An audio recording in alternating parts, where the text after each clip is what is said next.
जी, अस्सलाम वालेकुम। उम्मीद है कि आप तमाम दोस्त खैरियत से होंगे और आज का दिन भी ट्रेडिंग के हवाले से अच्छा गुज़रा होगा।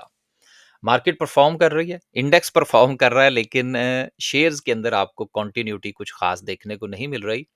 ये एक आई ओपनिंग इसको हम लोग ट्रेडिंग पॉइंट ऑफ व्यू से कहते हैं, ये बड़ा ज़रूरी है। इस आँखें खुली रखने की ज़रूरत है कि एक ही दिन के अंदर एक सेक्टर आपको परफ़ॉर्म करता हुआ नज़र आता है, फिर उसी सेक्टर में आपको सेलिंग प्रेशर देखने को मिलता है।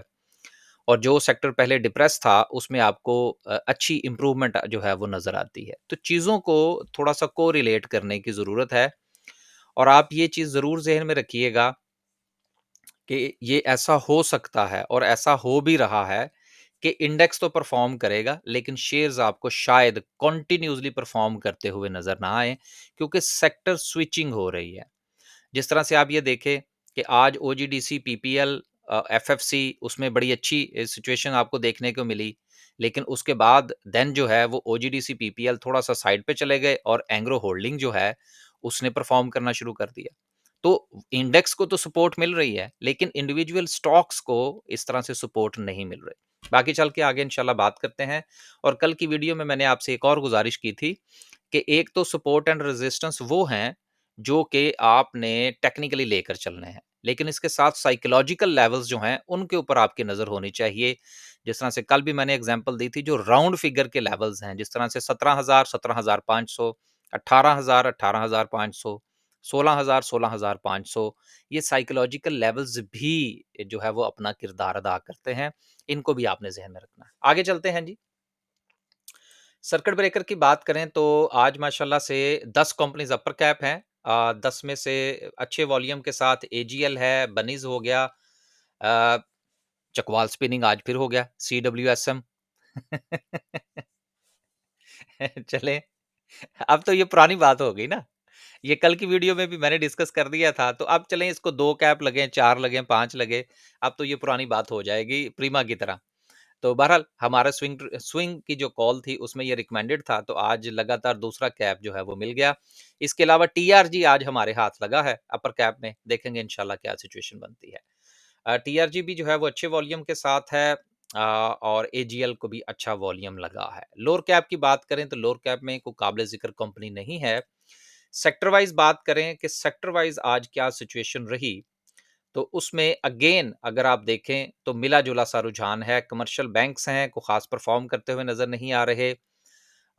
इसके अलावा फर्टिलाइज़र में एफएफसी और इफड है। इफड के तो काफ़ी हालात पतले हैं। मुझे कल कुछ लोगों ने मैसेजेस किए जिन्होंने इसको डिविडेंड पॉइंट ऑफ व्यू से टॉप पर खरीद रखा था। तो मैंने उनसे गुज़ारिश की, मैंने कहा अब आप फिर हौसला करें। अब मैं तो और कुछ नहीं कर सकता। या फिर आप, मैंने जो वीडियो बनाई थी डिविडेंड पॉइंट ऑफ व्यू से, आप वो वीडियो देख लें कि जब भी किसी शेयर को खरीदें डिविडेंड पॉइंट ऑफ व्यू से, तो ज़रूरी थोड़ी होता है कि आपने टॉप पर ही खरीदना है यार। जब जिन दिनों मार्केट के ऊपर ज़वाल आया होता है, उन दिनों थोड़ा-सा हौसला करके खरीदा करें, फिर आपकी डिविडेंड यील्ड अच्छी आएगी। करेंगे इंशाल्लाह मुस्तकबिल में भी इसमें बात मज़ीद करेंगे। सीमेंट सेक्टर में थोड़ी-सी परफ़ॉर्मेंस आज देखने को मिली। इसमें हमने थट्टा में थोड़ा-सा काम किया, एमएलसीएफ में थोड़ा-सा काम किया। ऑयल एंड गैस में अब आप ये देखें कि माड़ी के हवाले से मैंने परसों-तरसों ही ज़िक्र कर दिया था और कल की वीडियो में भी मैंने बाकायदा तौर पर उस थंबनेल के ऊपर भी लिखा था कि हम तो भई माड़ी में सेलर साइड पर हैं, अब हम बायर नहीं हैं। बस एक चीज़ आप ज़हन में रखें कि सोशल मीडिया पर जिस शेयर के हवाले से ये हो कि जी इसको बेच दें, उसके ऊपर नज़र रखें खरीदने के लिए। और जिसके हवाले से बात हो कि जी इसको खरीद लें, उसको बेचने के हवाले से नज़र रखें। ये याद रख लें, मेरी बात पल्ले बाँध लें। अब एंग्रो होल्डिंग के हवाले से लोगों ने क्या कुछ नहीं कहा, बेड़ा गर्क हो गया, रहा कुछ नहीं, ये कर दिया, वो कर दिया। आज रिकवर कर गया और हमारे पास है। हम तो उसमें चा मेरा ख़्याल है ₹4-5 प्रॉफ़िट में है। तो चीज़ों को अंडरस्टैंड करें। लोगों की बातों पे ना आया करें, चार्ट को देखने की कोशिश किया करें। आगे चलते हैं जी। अब ये देखें, एंग्रो होल्डिंग जो है ये आपको लीड करता हुआ नज़र आ रहा है और कल ये कोई बड़ी बात नहीं होगी कि एफएफसी की जगह जो है वो एंग्रो होल्डिंग ले ले। आज इसका चार्ट भी डिस्कस करने की कोशिश करेंगे। Sector wise investment banks 148 points के साथ लीड कर रहा है। उसके साथ फर्टिलाइज़र, पावर जनरेशन में हबको अच्छा चल गया आज। हबको की हमारी तरफ से एग्ज़िट कॉल्स हैं। इंशाल्लाह दोस्त जो हैं वो प्रॉफ़िट टेकिंग कर लेंगे। नई बाइंग अभी हमने इसमें नहीं करनी। टेक्नोलॉजी ने थोड़ा-सा मूव किया जिसमें टीआरजी ने लीड किया। सीमेंट सेक्टर की परफॉर्मेंस थोड़ी बेहतर थी। ऑयल एंड गैस मार्केटिंग में पीएसओ वगैरह में परफॉर्मेंस थोड़ी बेहतर थी। कमर्शियल बैंक्स 42 पॉइंट्स हैं और बाकी जो हैं वो सिर्फ मार्केट को सपोर्ट कर रहे हैं।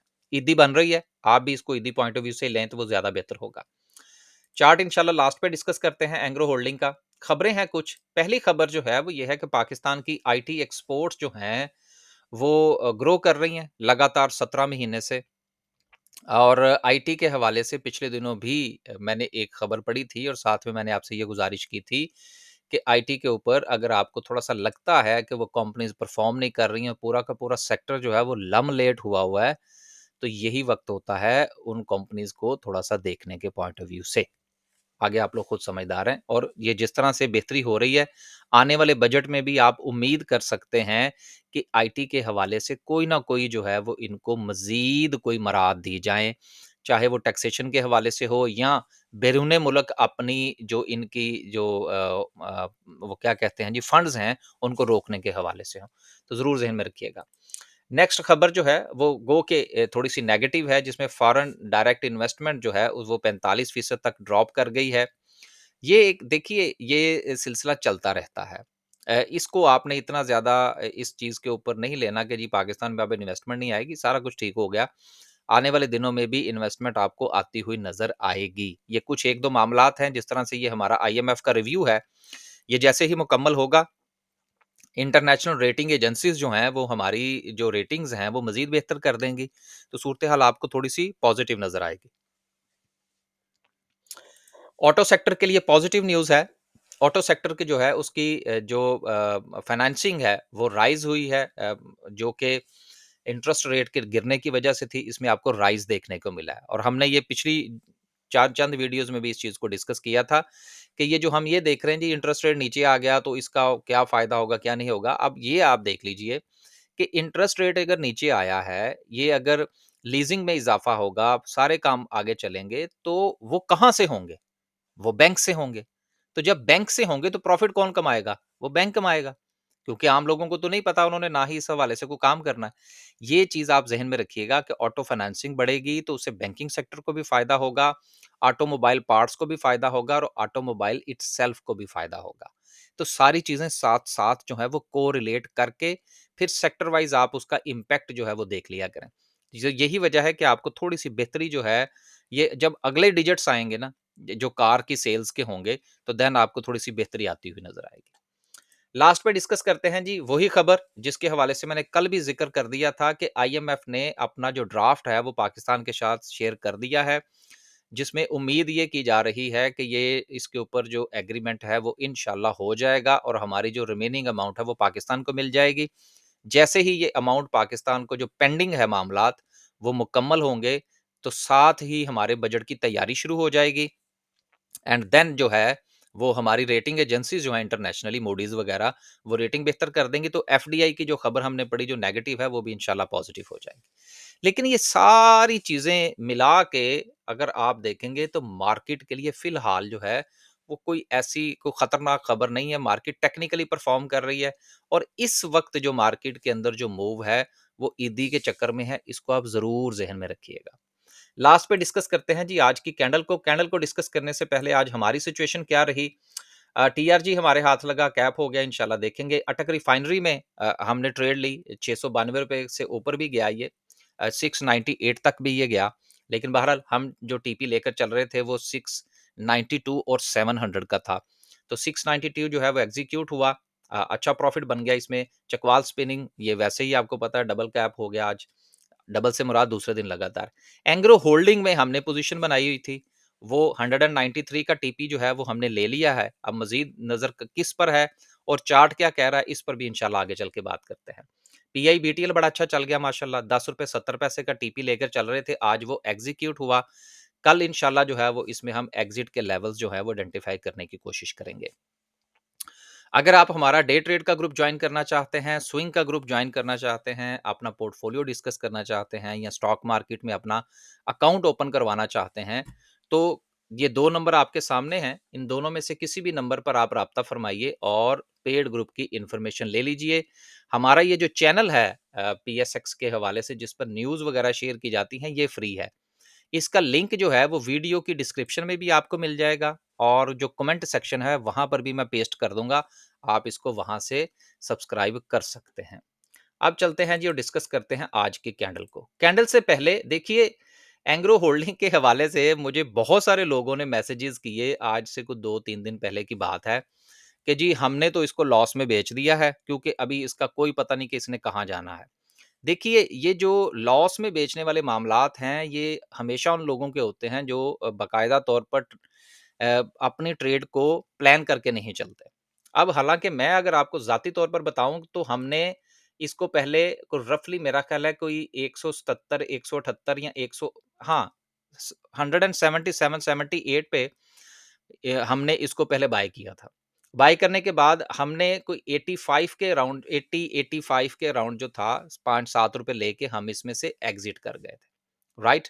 अब उसके बाद जो है वो दोबारा से हमने पोज़ीशन बनाई है और आज जो है वो 193, पहले इसका 191 का हम वेट कर रहे थे, वो एग्ज़ीक्यूट हुआ, फिर 193 और 195, 2 टारगेट हम लेकर चल रहे थे बड़े छोटे-छोटे से। अब वो एग्ज़ीक्यूट हुए, मार्केट में इसमें वॉल्यूम अच्छा हुआ। अब जिन लोगों ने, ये वो सिचुएशन है जिसको मैं बार-बार बताता हूँ कि अगर आप अपनी ट्रेड को प्लान नहीं करेंगे, हुआ क्या? छोटी-सी बात समझ लें, फिर इंशाल्लाह आगे चलते हैं। ये जो हम कहते हैं जी मैंने खरीदा तो शेयर नीचे चला गया, मैंने बेचा तो शेयर ऊपर चला गया। ये इसी तरह से होता है। अब हुआ क्या कि एक शेयर जो था उसमें ये डाउन का ट्रेंड था, आपने यहां पर डर के बेच दिया, यहां पर खरीदा, यहां पर डर के बेच दिया कि बड़ी कैंडल बन गई है और अब आगे जाके पता नहीं क्या बनेगा इसका। शेयर जो था वो रिकवर कर गया। अब लोगों ने, फिर जब इसने रिकवरी की तो देन लोगों ने इसको बाय कर लिया। फिर उसके बाद सोशल मीडिया पर खबर चल गई कि जी एंग्रो बेच दें और माड़ी खरीद लें। मुझे बहुत सारे लोगों ने मैसेजेस भेजे हैं कि जी हमने तो एंग्रो बेच के जो है वो माड़ी खरीद लिया। अब माड़ी के ऊपर जो है वो सेलिंग प्रेशर आ गया। बात को समझें। मैं सिर्फ आपसे ये गुज़ारिश करना चाह रहा हूँ कि एंग्रो होल्डिंग के पास अगर आपने ट्रेड लेनी है राइट एट द मोमेंट, तो इसका जो नेक्स्ट रेजिस्टेंस है वो 195 का है। जिस तरह मैंने आपको सर्ल के हवाले से भी बात की थी। अगर ये 195 को कंटिन्यूटी के साथ ब्रेक करता है तो देन आप इसमें ट्रेड बना सकते हैं। हम तो 195 पर कुछ सेल करेंगे, फिर बाकी इसको कीप करेंगे क्योंकि ये एक बड़ी मेजर रेजिस्टेंस है। जब तक ये ब्रेक नहीं होगी, इसका ट्रेंड पॉजिटिव नहीं होगा। अभी तक ये नेगेटिव ट्रेंड के अंदर है। एक बात। दूसरी बात ये है कि जब भी आप मेरी वीडियो देखें, किसी की भी देखें, अब मैंने आज आपके साथ ये शेयर कर दिया, अब इसका क्या मतलब है? आप बाइंग कर लें? बिल्कुल नहीं। आप पहले देखें कि मैंने जो बात की है, क्या वो यहाँ पर आपको थोड़ा-सा कॉन्फिडेंस दे रही है या नहीं? अगर कॉन्फिडेंस देती है तो आप बाइंग करें, अदरवाइज़ परहेज़ करें। तो नेक्स्ट रेजिस्टेंस 195 की है। ये क्रॉस करे अच्छे वॉल्यूम के साथ तो देन इसमें ट्रेड ली जा सकती है। देन फिर आगे आप इसका टारगेट जो है वो कोई 200 तक, फिर 225 तक भी लेकर जा सकते हैं। आगे चलते हैं जी और बात करते हैं आज की कैंडल की। आज की कैंडल में रेजिस्टेंस अगेन अपनी जगह पर मौजूद, जिसके हवाले से हम थोड़ा-सा बात करते रहते हैं। अब इस वक़्त जो सिचुएशन है, वो क्या है? एक तो साइकोलॉजिकल लेवल्स जो हैं मार्केट के, वो हमें मार्केट को ऊपर ले जाने से रोक रहे हैं। नंबर 1, 15 मिनट जो लास्ट के थे, उसमें मार्केट ने अपनी रेजिस्टेंस को दोबारा ब्रेक करने की कोशिश की, जो कि साइकोलॉजिकल लेवल 1,17,000 का है। वॉल्यूम अगर आप देखें तो बहुत अच्छा जनरेट हुआ है लास्ट 15 मिनट्स के अंदर।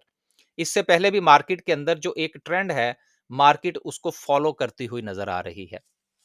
तो उम्मीद ये करनी चाहिए कि मार्केट इंशाल्लाह कल जो है वो 1,17,000 को सस्टेन कर सकती है। लेकिन नई ट्रेड आपने उस वक्त लेनी है जब ये 1,17,000 को कल सस्टेन कर जाए। क्यों? इसमें भी आप जरा थोड़ा सा देख लीजिए कि यहां पर बनने वाली जो 3 कैंडल्स हैं, आप उन तीनों का जायजा ले लें। इसमें एक कैंडल जो है वो आपको सेलिंग प्रेशर शो कर रही है। 2 कैंडल्स जो हैं, ये जो सबसे लास्ट पे बनी है, ये अच्छी कैंडल बनी है, जो कि बाइंग प्रेशर जो है वो शो कर रही है। लेकिन इसकी कंटिन्यूटी ज़रूरी है। इसकी कंटिन्यूटी और ये जो आपकी प्रीवियस कैंडल का हाई है, इसका ब्रेक होना बड़ा ज़रूरी है। जब तक ये ब्रेक ना करे, मार्केट में ट्रेड नहीं लेनी चाहिए। हाँ, ये ब्रेक करे तो देन 1,17,000 को अपना स्टॉप लॉस बनाइए और देन मार्केट को फॉलो कीजिए। लेकिन अगर ये इसको ब्रेक नहीं करती, तो फिर यकीनन हमें थोड़ा-सा सेलिंग प्रेशर देखने को मिल सकता है। तो फँसने से बेहतर है कि इंतज़ार करें, वेट एंड वॉच करके ट्रेड लिया करें। बस जी, आज के लिए सिर्फ़ इतना ही। खुश रहें, आबाद रहें।